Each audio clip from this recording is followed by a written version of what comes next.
আসসালামু আলাইকুম দর্শক, আমি খোকন আহমেদ নতুন একটা ভিডিওতে সবাইকে স্বাগত জানাচ্ছি। দর্শক, আমি আছি এই মুহূর্তে ঢাকা এয়ারপোর্ট, যাচ্ছি ব্যাংকক। তো ঢাকা থেকে ব্যাংকক যাওয়া অবধি পুরো ভ্রমণটুকু ভিডিওর মাধ্যমে তুলে ধরার চেষ্টা করব। সেই সাথে জানিয়ে দিব যারা ব্যাংকক যাবেন থাইল্যান্ডে ভিসা করতে কত টাকা খরচ হয় এবং কী কী কাগজপত্র লাগে, কয়দিন সময় লাগে। সেই সাথে জানিয়ে দেব আপনাদের যারা থাইল্যান্ডে যাবেন বিমান ভাড়া কম পাবেন কখন টিকিট কাটলে। আরও জানিয়ে দিব যারা নতুন যারা জানেন না, এয়ারপোর্টে এসে ফ্রিতে এয়ারপোর্ট লাউঞ্জে খানা দানা খাওয়া যায় এবং রেস্ট নেওয়া যায় সেটা কিভাবে, এবং নতুন যারা যাবেন তাদেরকে ইমিগ্রেশনে কী কী প্রশ্ন করতে পারে, তাদের সাথে কী কী রাখা উচিত, বিস্তারিত তুলে দেবো এই ভিডিওতে। আপনারা ভিডিওটা কন্টিনিউ করতে পারেন। আমি দর্শক আপনারা দেখতে পাচ্ছেন আমি কিন্তু অলরেডি মেইন গেটে চলে আসছি। এখন আমি চেকিং হয়ে ভিতরে ঢুকে যাব। দর্শক, আমি কিন্তু অলরেডি ভিতরে ঢুকে গেছি। তো ভিতরে ঢুকে যাওয়ার পরে এখন যেটা করতে হবে, আমাদের বোর্ডিং পাস নিতে হবে। অনেকেই আছেন নতুন যারা যান, তারা কিন্তু এয়ারপোর্টের ভিতরে ঢুকে সরাসরি চলে যান আপনারা ইয়েতে কি বলে ইমিগ্রেশনে যাওয়ার আগে কিন্তু বোর্ডিং পাস নেবেন। আমি কিন্তু বোর্ডিং পাস নিয়ে নিছি। বোর্ডিং পাস নিয়ে তারপর ইমিগ্রেশন যাবেন। তো আমি এখন যাবো ইমিগ্রেশনে, বোর্ডিং পাস নেওয়া শেষ।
আচ্ছা, আমার ইমিগ্রেশন শেষ, আমি এখন ভিতরে চলে আসছি। তো আমাকে ইমিগ্রেশনে কোনো প্রশ্ন করে নাই, কারণ আমি যেহেতু অনেকবার গিয়েছি সেজন্য প্রশ্ন করে নাই।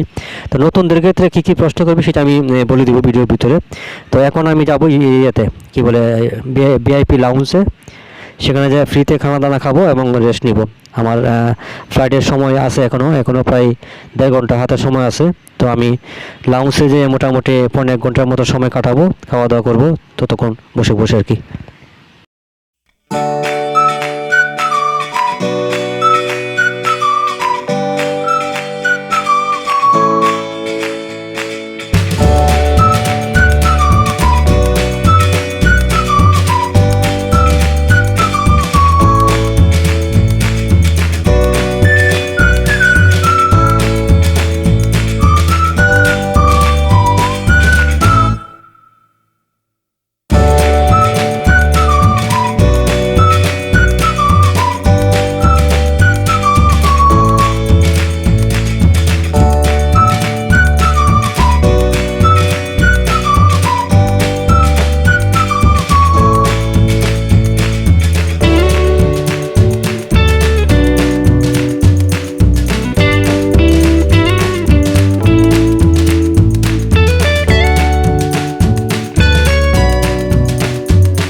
কার্ড নিয়ে আসছিল ঠিকই, তো ওনার কার্ডে লিমিট শেষ হয়ে গেছিলো। তো লিমিট শেষ হয়ে গেছে, ওনারা 2 জন আসছে, তো 2 জন আসা যায়, ওনার কার্ডের লিমিট শেষ। তো তারপরে এখন যেহেতু লাউঞ্জে ঢুকে গেছে, উনি মানে যেতে পারছে না, লজ্জা হয়তো বা, যাই হোক উনি ওনার কি বলে লিমিট শেষ হয়ে যাওয়াতে উনি লাস্টে ক্যাশ টাকা দেওয়া লাগছে, ক্যাশ টাকা। তারপরে দেখলাম উনি 6,500 টাকা পে করছে। হ্যাঁ, 2 জনের জন্য 6,500 টাকা না কত টাকা জানি, এরকম 6,000-এর উপরে উনি পেমেন্ট করা লাগছে আর কি। তো যারা কার্ড নিয়ে আসবেন তারা ফ্রিতে এভাবে মানে কমপ্লিমেন্টারি থাকলে ফ্রিতে খেতে পারবেন। তো যাই হোক দর্শক, আমি কিন্তু খাওয়া দাওয়া শেষ করে ফেলছি। খাওয়া দাওয়া ভিডিও আপনাদেরকে দেখালাম না, ভিডিও বড় মানে না করার চেষ্টা আর কি। আমি আপনাদেরকে এখন খাবারের যে মেনুগুলো সেগুলো দেখাবো আর কি। এখানে যে এই খাবারগুলো আছে আমি জাস্ট একটু ঘুরে ঘুরে দেখাচ্ছি। প্রথমে যে জুস, এখানে 2টা জুস আছে, একটা অরেঞ্জ একটা হলো আপেল। তারপরে পানি তো দেখছেনই। আর এখানে আছে খাবারগুলো। আমি একটু আপনাদেরকে দেখাচ্ছি এই ডাকনাগুলো উঠে উঠে। এটা ভাত, তারপরে এখানে আরেকটা আছে গিয়া, এটা হচ্ছে গিয়া পোলাও টাইপের। হ্যাঁ, আর এখানে আছে যে মিটগুলো, মিট বিভিন্ন ধরনের থাকে, বিফ থাকে, এটা বিফ আর কি, বিফ থাকে, চিকেন থাকে, তারপরে এরকমই বিফ আর চিকেন এই দুইটাই হয়তো থাকে। এছাড়াও চিকেনের বিভিন্ন ধরনের রেসিপি থাকে এখানে। আপনাদেরকে জাস্ট আমি উঠে উঠে দেখাচ্ছি। এটা আছে সবজি টবজি দিয়ে আছে, হয়তো বা স্যুপ টাইপের রান্না করছে আর কি। এখানে আছে এটা, দেখে নিন, সব কিছু আসলে নাম বলাটা কঠিন হয়ে যাবে। জাস্ট উঠে উঠে দেখাচ্ছি, আর লাউঞ্জটা একটু ঘুরে দেখাবো কি। আমি এখানে বেশি সময় নিব না, কারণ ভিডিও যেহেতু পুরো ভিডিওটা যেহেতু একসাথে করতেছি, এমনিতে ভিডিও অনেক বড় হয়ে যাবে। জাস্ট লাউঞ্জটা দেখাচ্ছি। এটা হচ্ছে বলাকা লাউঞ্জ। বলাকা লাউঞ্জের এক সাইডে কাজ চলতেছে, এই জন্য মানে এখন এই পাশে দিয়ে সব কিছু হচ্ছে আর কি, আর ওই পাশে কাজ চলতেছে। তো আমার খাওয়া দাওয়া শেষ, এখন আমি চলে যাচ্ছি। এখানে আমি মোটামুটি আধা ঘন্টার মতো ছিলাম, কারণ আমাদের এই অ্যালাউন্স চলে আসছে যে আমাদের যেতে হবে, চেক ইন টাইম শুরু হয়ে গেছে আর কি। তো যাই হোক দর্শক, যারা আবারও বলছি, যাদের কাছে ক্রেডিট কার্ড থাকবে তারা কিন্তু ফ্রিতে এসে এখানে এয়ারপোর্ট লাউঞ্জে, মানে আপনাদের যখন হয়ে যাবে, ইমিগ্রেশন হয়ে যাবে, তখন এখানে 3 তলা চলে আসবেন, লাউঞ্জে এসে ফ্রিতে খানা দানা খাবেন, এবং আপনারা জেনে নেবেন আপনার কার্ডে কয়জন যেতে পারবেন, বা বছরে কয়বার, বা আনলিমিটেড কিনা সেটা জেনে নেবেন। তো ওই যে ওই ভদ্রলোক উনি হয়তো বা জানে না, উনি আসছে কার্ড দিয়ে, ওনারা 2 জনে লাউঞ্জে খাওয়া দাওয়া করবে। তো ওনার লিমিট শেষ হয়ে গেছে। কার্ডের যে লিমিট থাকে হয়তো বা 4 বছরের 4 অথবা 6বার যে লিমিটটা ছিল, লিমিটটা শেষ। তারপরে ওনার পেমেন্ট করা লাগছে। তো 2 জনে খেতে প্রায় 6,500 টাকা পেমেন্ট। এটা আসলে বেশি। যদি আমরা একটু পরে আবার বিমানে খাবার পাবো, তো এখন আমাদের না খেলে চলতো। তো যেহেতু ফ্রিতে আছে, ফ্রিতে থাকলে খাওয়া যায়। ফ্রি না থাকলে এই 6,500 টাকা দিয়ে খাওয়াটা, এটা আসলে একটা মানে এক্সট্রা হয়ে যায় আর কি। তো যাই হোক দর্শক, আমার লাউঞ্জে খানা দানা শেষ, এখন আমার চেক ইন টাইম। আমি এখন যে চেক ইন হব। তো চেক ইন হওয়ার সময় কিন্তু আমাদের সব কিছু চেক করা হয়, একদম পায়ের জুতা, কোমরের বেল্ট, হাতে ঘড়ি থাকলে ঘড়ি, সব কাপড় চোপড় সব কিছু ইয়েতে দিয়ে, মানে শুধু পরনের কাপড় চোপড়গুলো থাকে, আর ব্যাগটা সব স্ক্যানে দিয়ে, বেল্ট সহকারে সব স্ক্যানে দিয়ে তারপরে বের হতে হয়, ভিতরে যেতে হয় আর কি। তো এখানে আমি একটা কথা বলে দিই, যারা নতুন যাবেন, আপনার গেট নাম্বারটা আপনি জেনে নেবেন যে আপনার গেট নাম্বারটা কত।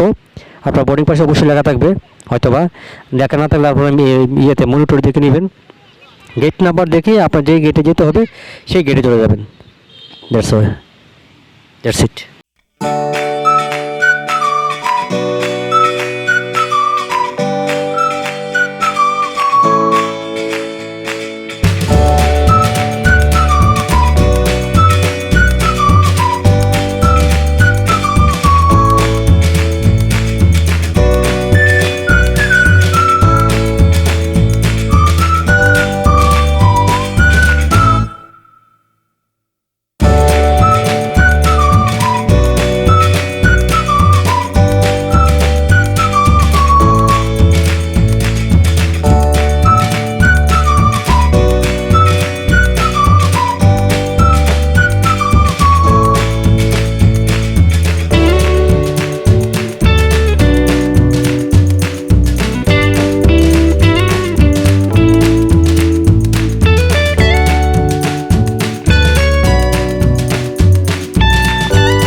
যেতে পারেন। থাই এয়ারে গেলে একটু ভাড়া একটু বেশি নেয় আর কি, কিন্তু থাই এয়ারটা অনেক ভালো ঢাকা থেকে ব্যাংকক যেতে হলে।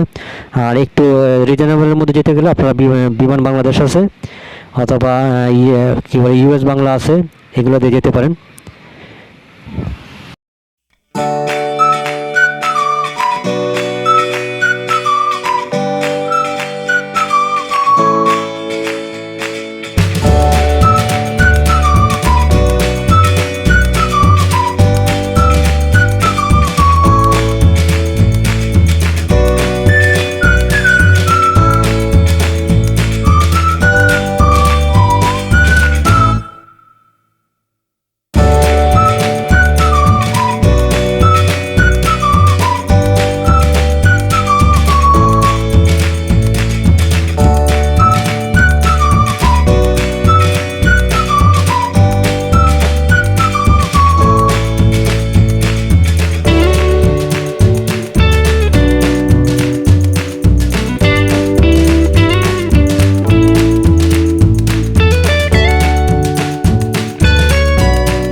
টাকা থাকতে হবে মিনিমাম ৮০,০০০ টাকার মতো থাকলেই হবে।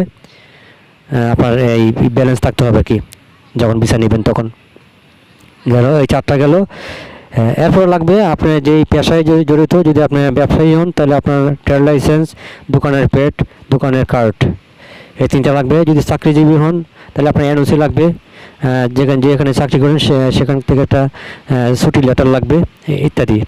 যারা স্টুডেন্ট তাদের স্টুডেন্ট আইডি কার্ড লাগবে, এই আর একটা ছুটিপত্র লাগবে হয়তো বা এই যে স্কুল থেকে, এটুকুই লাগবে আর কি। তো আশা করি ভিসা সংক্রান্ত বিষয়ে আমি হয়তো বা জানিয়ে দিয়েছি। দর্শক, আমি বিমান ভাড়া সম্বন্ধে জানাবো। বিমান ভাড়া মানে কখন করলে বিমানের টিকিটের প্রাইস কম পাবেন, এবং ইমিগ্রেশনে কী কী প্রশ্ন করতে পারে, কী কী আপনাদের সাথে রাখা উচিত সেগুলো জানাবো। তো সেই সাথে কিন্তু আপনাদেরকে জানিয়ে দিচ্ছি, আমাদের কিন্তু ইমিগ্রেশন সব কিছু শেষ। আমরা এখন ব্যাংকক এয়ারপোর্টে আছি। আর এখন আমাদের যেটা করতে হবে, প্রথমে আমাদের লাগেজ কালেকশন করতে হবে, তারপরে আমাদের নিতে হবে মোবাইলের জন্য সিম। কারণ সিমটা নিলে কি আমরা ইন্টারনেট ব্যবহার করতে পারি, ইন্টারনেট ব্যবহার করে বিভিন্ন জায়গায় যেতে পারি, আমাদের যেতে সমস্যার সুবিধা হয়। তো যাই হোক, এ পর্যায়ে আপনাদেরকে বলছি বিমানের টিকিটটা আপনারা কখন টিকিট কাটলে তুলনামূলক ভাড়া কম পাবেন, সেটা হচ্ছে আপনার যখন ফ্লাইট তখন থেকে 20 থেকে 25 দিন অথবা 1 মাস আগে আপনি টিকিট কাটবেন। সেক্ষেত্রে আপনি প্রাইসটা অনেক কম পাবেন। আর যদি আপনি যখন যাবেন তার 2-4 দিন আগে, 5 দিন আগে, 1 সপ্তাহ আগে টিকিট করতে যান, সেক্ষেত্রে আপনার ভাড়া বেশি পড়ে যাবে আর কি, এরকমই হয়। তো গেল বিমানের টিকিটের প্রশ্ন। এখন আপনি ইমিগ্রেশনের ক্ষেত্রে আপনার কী কী সাথে রাখা উচিত, যারা নতুন যাবেন তাদের ক্ষেত্রে বলছি। পুরনো যারা যাবেন তারা সব কিছু জানেন, বলার কিছু নাই। নতুন যারা যাবেন তাদের সাথে অবশ্যই ডলার রাখবেন। সাথে ডলার রাখবেন, কারণ ডলার চেক করতে পারে যে আপনার কাছে $1000 মিনিমাম আছে কিনা। এটা রাখবেন। $1000 আপনার খরচ হবে না, কিন্তু আপনার সাথে রাখতে হবে ওদেরকে দেখানোর জন্য। দ্বিতীয়ত, আপনার হোটেলের বুকিং, যে হোটেলে উঠবেন হোটেল বুকিংয়ের টিকিট রাখবেন। তৃতীয়ত, আপনি যে বিমানে যাচ্ছেন আপনার রিটার্ন টিকিট রাখবেন, যাওয়া আসার টিকিট আগের থেকে নিতে হবে। গেল এটা। তো দর্শক, আমাদের যে এখানে এইখান থেকে আমরা ব্যাগ লাগেজ যা দিয়েছিলাম এয়ারপোর্টে, ঢাকা এয়ারপোর্টে, সেখানে তো এখান থেকে আমরা কালেকশন করবো। এই জায়গা থেকে এই যে চাকা ঘুরতেছে, যে এখানে কিন্তু ঘুরে ঘুরে এখানে লাগেজগুলো আসবে। যে লাগেজ একজন নিচ্ছে, এভাবে লাগেজগুলো আসবে, এখান থেকে কালেকশন করবেন। লাগেজ কালেকশন করার পরে আপনারা চলে যাবেন সিম নেওয়ার জন্য। সিম নিয়ে আপনারা চলে যাবেন ব্যাংককে যেখানে যেতে চান, সেটা আমি হয়তো দেখানোর চেষ্টা করবো।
দর্শক আর যদি পাতায় যেতে চান তাহলে একদম নিচতলা চলে যাবেন। নিচতলা গেলে নিচতলায় যে 8 নম্বর একটা কাউন্টার আছে, গেট আছে, 8 নম্বর গেট।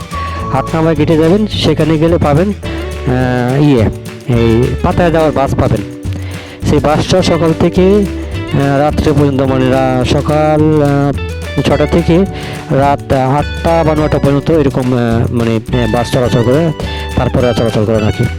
যদি আপনারা বাসে করে যেতে চান পাতায়াতে, তাহলে নিচতলা যেয়ে 8 নম্বর কাউন্টারে যাবেন, 8টা গেটে যাবেন, 8 নম্বর গেটে যাবেন। 8 নম্বর গেটে যেয়ে ওখান থেকে টিকিট কাটবেন 143 বাদ দিয়ে, সরাসরি চলে যাবেন পাতায়া।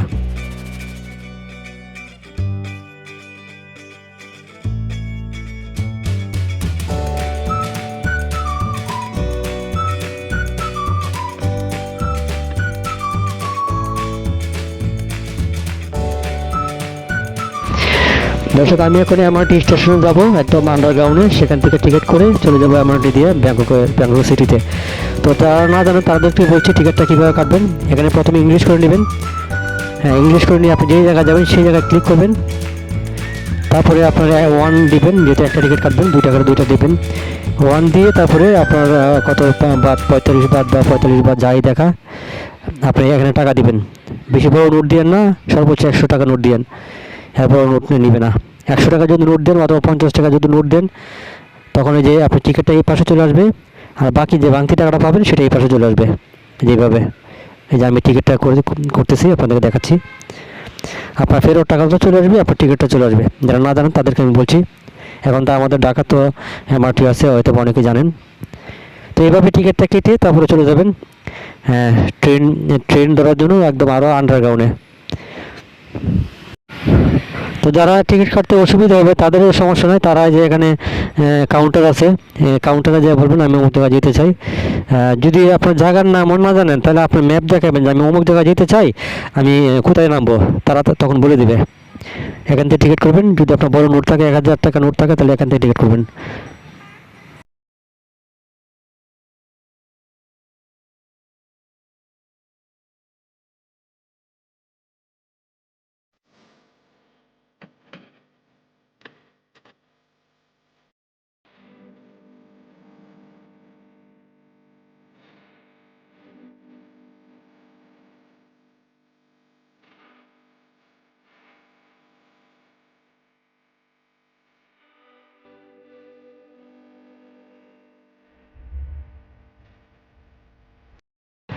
হ্যাঁ দর্শক, আমি একদম আন্ডারগ্রাউন্ডে চলে আসছি। এখানে আমাদের ট্রেন আসবে। আমি আপনাদেরকে একটা কথা বলে দিই, ট্রেনটা যখন আসবে, যখন লোকজন নামবে, তখন কিন্তু হুট করে উঠবেন না।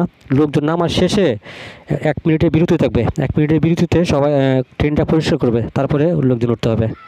অনেকে না বুঝে উঠে যায় আর কি। তো ওই যে আমি ট্রেনে অলরেডি উঠে গেছি। এই ট্রেন দিয়ে আমি চলে যাব ব্যাংকক সিটিতে। সেখানে আপনি কোথায় যাবেন সে আপনি জানেন, আমি যেখানে যাচ্ছি। তো আপনারা এইভাবে যেতে পারবেন। যদি আপনারা এক ট্রেনে যেয়ে যদি শেষ করতে না পারেন রাস্তা, মানে আপনার গন্তব্যস্থানে যদি যেতে না পারেন, তো এক ট্রেনে যেয়ে নেমে আবার আর এক ট্রেনে যেতে হবে, ওইভাবে যেতে হবে। আর যদি আপনি এত বেজাল পছন্দ না করেন, তাহলে আপনি ট্যাক্সিতে চলে যাবেন, টাকা একটু বেশি লাগবে আর কি।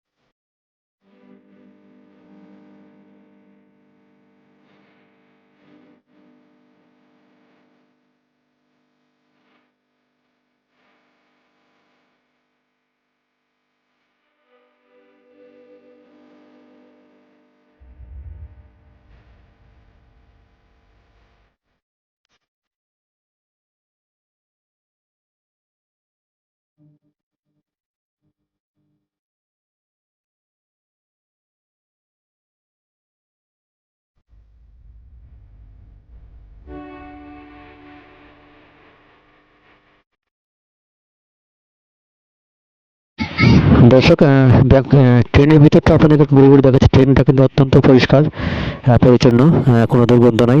আর এসি ট্রেন তো অবশ্যই। তো এখানে একটা স্টেশন কিছু লোক নামছে, আবার কিছু লোক উঠছে আর কি। যাই হোক, কীভাবে চলে ট্রেনগুলো। তো আপনাদেরকে Dhaka two Bangkok travel blog share করলাম আপনাদের সাথে। যদি ভালো লাগে চ্যানেলটা একটু সাবস্ক্রাইব করে দিন। আমি আরও নতুন নতুন, যেহেতু ব্যাংককে আমি আরও কয়েকবার আসছি, আজকে যেহেতু আবারও আসছি, ব্যাংককে আসার পরে অনেকগুলো ভিডিও অবশ্যই করবো ইনশাল্লাহ আপনাদের জন্য। আশা করি যদি আপনাদের ভালো লাগে চ্যানেলটা সাবস্ক্রাইব করে আমাদের চ্যানেলের সাথে থাকবেন। ধন্যবাদ সবাইকে, ভালো থাকবেন।